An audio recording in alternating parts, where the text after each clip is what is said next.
Hey, it's Sam from Sugar Spun Run, and today we are making a strawberry pretzel salad. This is a very, very popular dessert in my family and many families around the holidays, and I'm going to be honest, I've never been a huge fan of it. So I want to preface this for all of you out there who are familiar with that Jello and Cool Whip version. My version was specifically designed to be mostly from scratch. We are not using Jello today, and we are not using Cool Whip. Honestly, the results are amazing. The texture is much better. The flavor is much better. Of course, I'm biased, but it's not going to set up quite as firm because there's no gelatin involved. We're not using gelatin at all today. Now, even if you're a fan of that traditional strawberry pretzel salad, I think you're still going to love this mostly from scratch version. So if you're still with me, let's get our ovens preheated to 375 degrees Fahrenheit and let's make that pretzel crust. You are going to need 2 1/4 cups of finely crushed pretzels, or 230 grams. Now I measure this after I crush them, so if you are measuring out whole pretzels, I use those tiny twist pretzels, and you'll need between 5 and 6 cups of them. So to crush them, I recommend a food processor. It makes quick work of it. This was about 15 1-second pulses to get the consistency that I wanted.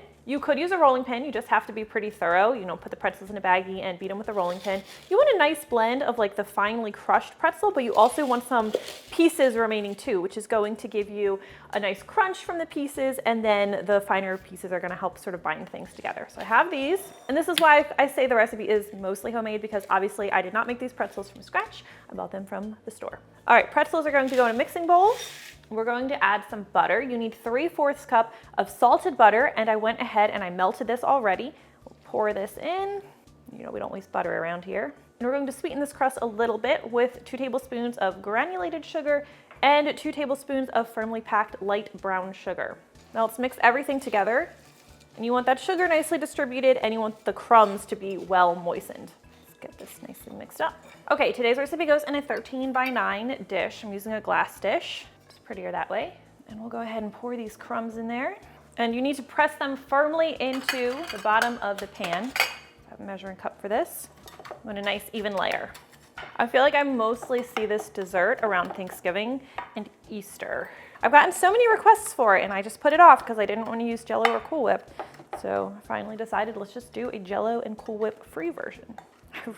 Really do want to know what you think of it. Okay, so I make the crust for this first because you do want to let the crust cool completely before you put your filling on top. Otherwise, it could start to kind of melt your filling. So crust is prepared. We're going to put it in the center rack of our 375 degree Fahrenheit oven. It's going to cook for 12 minutes. So while the crust is baking, we can start preparing the strawberry topping because this is going to need a little bit of time to cool as well. Let's just keep things rolling. This recipe is made on the stovetop. You're going to need like a medium-sized saucepan. And to this, we are going to add 1/3 cup, or was it 66 grams of granulated sugar, and just a tablespoon of cornstarch. The cornstarch helps the strawberry topping thicken up. So while it's not as sturdy as something made with gelatin, it's still going to hold together a bit. Let's go ahead and whisk these together. Get that cornstarch distributed, that way it doesn't clump. All right, and then let's talk about our strawberries. So I'm using fresh strawberries for today's recipe. You'll need 2 pounds, wash them, remove the stems, and then slice them just like this, to thin pieces. What would you call that? Like a 1/4 inch thick? Probably just under a 1/4 inch. So this is 2 pounds or 908 grams. We're going to add half of this into our pot. And I don't measure this exactly, though you certainly could. Frozen berries should also work. Oh, there's my crust. Let's go grab that. Right, we're going to let that cool. Back to our strawberries. So I'm going to add about half, still need a couple more in here. And I'm also going to add just a tablespoon of lemon juice. Adds a nice little freshness to the flavor. We're going to stir everything together until the strawberries are nicely coated with that sugar cornstarch mixture. So we're gonna take a second. Then let's turn our stove top heat to a little bit below medium. We'll cook this until the strawberries release their juices. Then we'll turn up the heat a notch, bring it to a boil, and we're going to cook until it's thickened a bit. I'll show you what it should look like, but you don't want it to be too watery. In fact, we're cooking out a lot of the water, which is going to help hold that topping together so it's not super loose. This recipe is messy to cut. It's not as neat on your plate as the one made with Jello, but I think the taste is totally worth it. All right, we're nice and juicy here. I'm just gonna turn up the heat a little bit. And once you turn up the heat, make sure you stir constantly. You wanna be scraping the bottom with your spatula because you don't want anything to burn. All right, we're starting to thicken pretty quickly here. This can take a while. Sometimes it can take 10 minutes or even longer. I've only been cooking this for about 5, I'd say now.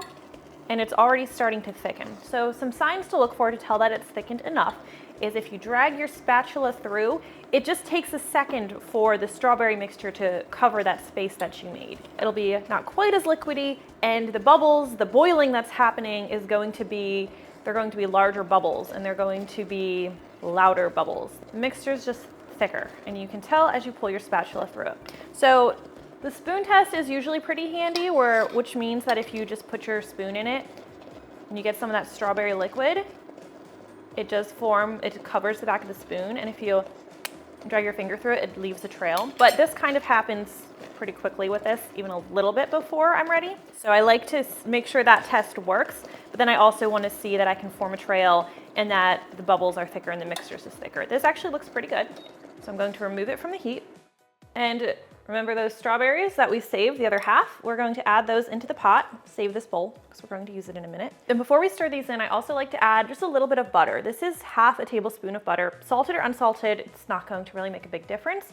Use whichever you have, but a little bit of butter just adds a nice glossy sheen and a slightly more rich mouthfeel that I like with this recipe. So stir everything together until that butter is melted. So once that's well combined, I am going to move it back into this bowl just because I want it to cool down a little bit faster. Adding those strawberries certainly helps cool things down pretty quickly, so you don't need a ton of time for it to cool. But next up, we're going to be making our cream cheese filling, which is a dairy filling. And you don't want to be adding hot strawberries, or you don't want to be putting it on hot pretzel crust. So both of these things need to cool before you can make your filling. Happens pretty quickly. This has been sitting for a bit, so let's go ahead. I'm gonna clean this up and we'll make our filling. So traditionally this recipe uses Cool Whip. We are not using Cool Whip. We are going to use heavy cream instead. This is 1.5 cups or 360 milliliters. I'm going to pour it into a bowl that is probably too small. I'm probably going to end up wearing some of this, but we'll see. We'll also add 1/2 cup or 60 grams of powdered sugar, and then a teaspoon of vanilla extract. So this will be our homemade Cool Whip. So much better. Go ahead and add that vanilla. Oh, you can see all those little beans in there. If you aren't making your own vanilla extract, definitely something to think about. It makes a great gift, and I have a video tutorial on how to do so. When you're making whipped cream, you need an electric mixer. So we're going to beat this on high speed until we've reached stiff peaks, thick, fluffy peaks. It's going to look like Cool Whip, but tastes a lot better. Always start on a lower speed and then gradually increase to high as it thickens. That'll help with keeping from splattering all over your kitchen a little bit. In case you struggle with whipped cream reaching stiff peaks, some helpful hints are to make sure your cream is very cold. Don't pull it out of the fridge until you're ready to use it. And you could also use a metal bowl that you chilled in the freezer for a couple minutes. I don't usually run into any issues, but if you ever do, try those two things. Okay, let's take a look. Scrape the sides and bottom. That way we can make sure nothing's liquidy. Nice, thick, fluffy, perfection. Slide this out of the way. Grab yourself another mixing bowl. And to this, we are going to add 8 ounces, I think that's 226 grams of softened cream cheese. Use a full fat cream cheese, not the spreadable kind. And we're also going to add 1/2 cup or 100 grams of granulated sugar. And we can use our same mixer we just used with the whipped cream beaters, and we're going to beat this until it is smooth and lump-free. That's why it's really important to make sure your cream cheese is softened enough, because if it's a little bit cold, sometimes it can be lumpy. Let's grab our homemade Cool Whip, our whipped cream. And we're going to add this actually, before I do that, this is just good practice. Scrape the sides and bottom of your bowl to make sure that your frosting is nice and smooth. Not frosting, your cream cheese is nice and smooth. Got frosting on the brain. It's pretty normal for me, honestly. The whipped cream goes in the bowl, all of it, almost all of it. Might need a snack later. All right, and now we'll use our spatula to gently fold the mixture together. You don't want to be too vigorous. I don't like to use my mixer because we could end up over mixing the whipped cream and beating some of the air out of it. So I just like to use the spatula and be gentle until it's smooth and uniform. If you must use a mixer, just use it on low speed briefly and then continue to fold together. The cream cheese is a little bit more yellow in color than the Cool Whip, so you can usually tell where it is and isn't well combined. This stuff is so good. I use a very similar filling and topping for my strawberry cream cheese pie. So if you like this recipe and you're not crazy about pretzel crust, try that instead. I don't think I have a video for it yet, but it's on the blog. All right, this is looking pretty nice. So let me check my topping. You can set it in the fridge for a little bit. That will help it cool down faster, but you don't want to leave it in there too longer because you don't want it to set in the bowl. So this is nice and cool. My pretzel crust is nice and cool. If I feel the bottom, it needs to be completely cool. So let's assemble this. So this is going to go in an even layer over our pretzel crust. and I'll dollop it, which will make spreading it a little bit easier. And when you are spreading this, you want to spread it in an even layer, and you also want to make sure you go right up to the sides of the pan, because you don't want any of this strawberry stuff to sink down to the pretzel layer, which could make it soggy.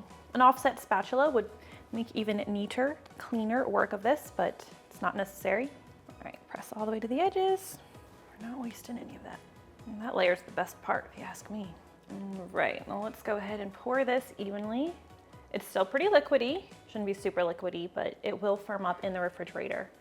Just thicken as it cools, no matter what. Again, we want a nice even layer.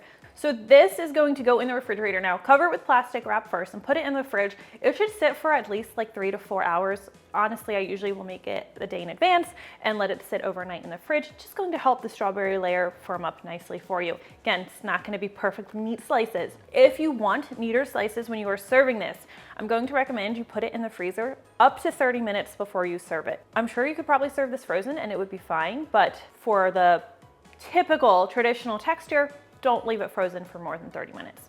All right, I'm going to cover this, and I do have one that I prepped last night, and I just put it in the freezer like 10 minutes ago, because you guys know I get nervous when I cut things on camera, and I want this to be as neat as possible. All right, this is gonna be a little bit messy. Also, the first slice is the worst one. Loosen the edges. I'm gonna cut another one, just so you guys get a good idea of how it looks. There we go. And that is how you make my homemade version of strawberry pretzel salad. If you try this, I really do want to hear what you think, especially if you are like a diehard traditional strawberry pretzel salad fan. Thank you so much for watching, and I will see you next time. All right, you've got that crumbly pretzel crust, that perfect cream cheese filling, and the fresh strawberries on top. No Jello. Honestly, really good. And I would never say that about the other version. It's like gourmet. Oven's ready. Until the strawberries were loose there. Ugh, oops. No, wait, yes. I'm working. I'm on camera. Sorry, my husband, I think he lives here.